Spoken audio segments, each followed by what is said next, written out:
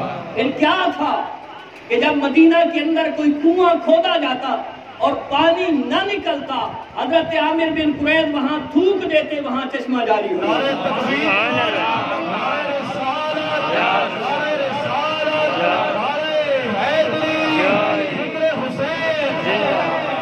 حضرت عامر بن قریظ وہاں تھوک دیتے، پانی کا چشمہ جاری ہو جاتا۔ ارے عامر بن قریظ تو وہ ہیں کہ جن کے منہ کے اندر میرے مصطفیٰ نے ایک مرتبہ لعاب دہن ڈالا ہے۔ حسین تو وہ ہے کہ جس کی پہلی غذا بھی میرے مصطفیٰ کا لعاب دہن ہے۔ حسین تو وہ ہے کہ جس کو ایک نہیں، دو نہیں، تین نہیں، 10 مرتبہ، 20 مرتبہ میرے مصطفیٰ نے اپنی زبان چسائی ہے۔ پھر وہ حسین چاہتا تو پانی نہ نکلتا، بلکہ حضرت ام ایمن جو میرے مصطفیٰ کی خادمہ ہے، وہ مکہ سے مدینہ کی طرف روانہ ہونے لگی۔ اب رستے میں پہنچی، صحرا ہے، آس پاس پہاڑ ہیں، اب پانی بھی نہیں ہے، پیاس شدت کی لگی ہوئی ہے، اور یہ کتاب بھی میں حوالے کا ذمہ دار ہوں۔ پیاس شدت کی لگی ہوئی ہے، اور کون ہے؟ میرے مصطفیٰ کے گھر کی خادمہ ہے حضرت ام ایمن۔ رب کائنات کی بارگاہ میں ہاتھ اٹھائے، مالک لم یزل، تیرے نبی کے گھر کی خادمہ ہوں، پیاس لگی ہے، پانی عطا فرما، پانی عطا فرما۔ تو کتابوں کے اندر آتا ہے کہ آسمان سے ایک مشکیزہ لٹک گیا، حضرت ام ایمن نے پانی پیا اور پھر وہ اوپر اٹھا لیا گیا۔ پہلی بات تو یہاں بھی ہے کہ یہ تو خادمہ کا مقام ہے، پھر نواسے کا مقام کیا ہوگا؟ اور پھر حضرت ام ایمن فرماتی ہے کہ جب سے میں نے اس مشکیزے سے پانی پیا ہے، میں جب تک زندہ ہوں، کئی سال گزر گئے اس واقعے کو، مجھے پیاس نہیں لگتی، جی چاہے تو پی لیتی ہوں، اگر جی نہ چاہے تو میں ساری زندگی بھی نہ پیوں تو مجھے پیاس نہیں لگتی۔ یہ تو خادمہ کا مقام ہے، حسین کا مقام کیا ہوگا؟ یہ جو حسین نے اپنا سب کچھ قربان کیا ہے، آخری بات اور پیغام کہ حسین رضی اللہ تعالیٰ عنہ کہ جن کے نام پہ ویسے بھی ان کی محبت ہمارے لیے لازم ہے۔ نبی علیہ السلام نے فرمایا اللہ سے محبت کرو کہ وہ تمہیں نعمتیں دیتا ہے، وہ تمہیں رزق دیتا ہے، وہ تمہیں غذا دیتا ہے، وہ تمہیں عزت دیتا ہے، وہ تمہیں ایک اچھا انسان ہونے کا ایک شرف دیتا ہے، اور مجھ سے محبت کرو کہ میں تمہارے رب کا محبوب ہوں۔ ذرا زور سے سبحان اللہ۔ میری باتوں کی سمجھ تو آئی ہے نا؟ وقت مختصر تھا، میں نے تو بڑی سوچ رکھا تھا، لیکن ہم ہی لیٹ ہو گئے یہ رستے کی خراب ہونے کی وجہ سے، لیکن چند باتیں جو ہوئی ہیں یہ انشاءاللہ آپ یاد رکھیں گے۔ نبی علیہ السلام نے لوگوں سے کہا ہے لوگوں اللہ سے محبت کرو کہ وہ تمہیں نعمتیں دیتا ہے، مجھ سے محبت کرو کہ میں تمہارے رب کا محبوب ہوں، اور میری اہل بیت کے ساتھ محبت رکھو کہ وہ میری اہل بیت ہے۔ اور فرمایا جو ان سے پیار کرتا ہے وہ مجھ سے پیار کرتا ہے، اور جو مجھ سے پیار کرتا ہے وہ رب سے پیار کرتا ہے۔ پھر سنو، جو رب سے پیار کرتا ہے اس کی دنیا بھی کامیاب ہے، آخرت بھی کامیاب ہے۔ اور فرمایا جو مجھ سے بغض رکھتا ہے وہ میری اہل بیت سے، جو میری اہل بیت سے بغض رکھتا ہے وہ مجھ سے بغض رکھتا ہے، اور جو مجھ سے بغض رکھتا ہے وہ رب سے بغض رکھتا ہے، اور جو رب سے بغض رکھتا ہے وہ اس دنیا پہ بھی نامراد ہے، آخرت میں بھی نامراد ہے۔ تو آخری بات جو پیغام حسین تھا، ہماری محفل کی اصل حاصل نچوڑ اور ساری گفتگو کو سمیٹا جائے۔ ارے امام حسین رضی اللہ تعالیٰ عنہ جنہوں نے 71 لاشیں اٹھائے، آخری نمبر اپنا ہے، سب کچھ لٹا دیا ہے، لیکن وقت اثر ہو جاتا ہے۔ اب 71 لاشیں بھی ہیں، سامنے جنگ بھی نظر آ رہی ہے، اپنی شہادت کا ٹائم بھی نظر آ رہا ہے، لیکن وقت اثر ہوتا ہے، نماز کو پھر بھی نہیں چھوڑتے۔ آج کوئی حسینی ہونے کا دعویٰ کرے تو پھر اسے دیکھو کہ نمازی بھی ہے کہ نہیں۔ کوئی حسینی ہونے کا دعویٰ کرے اس کے چہرے پہ دیکھو حسین جیسی سنت بھی ہے کہ نہیں۔ حسینی ہونے کا دعویٰ کرے اس کے کردار کو دیکھو کہ اس کا کردار بھی حسینی ہے کہ نہیں۔ حسینی ہونے کا دعویٰ کرے تو دیکھو اس کی اپنے لوگوں کے ساتھ، اپنی اہل بیت کے ساتھ، اپنے اہل و عیال کے ساتھ، اپنے رشتہ داروں کے ساتھ تعلق بھی ہے کہ نہیں۔ کوئی حسینی ہونے کا دعویٰ کرے تو دیکھو کسی کو فراڈ، فریب اور دھوکہ تو نہیں دیتا۔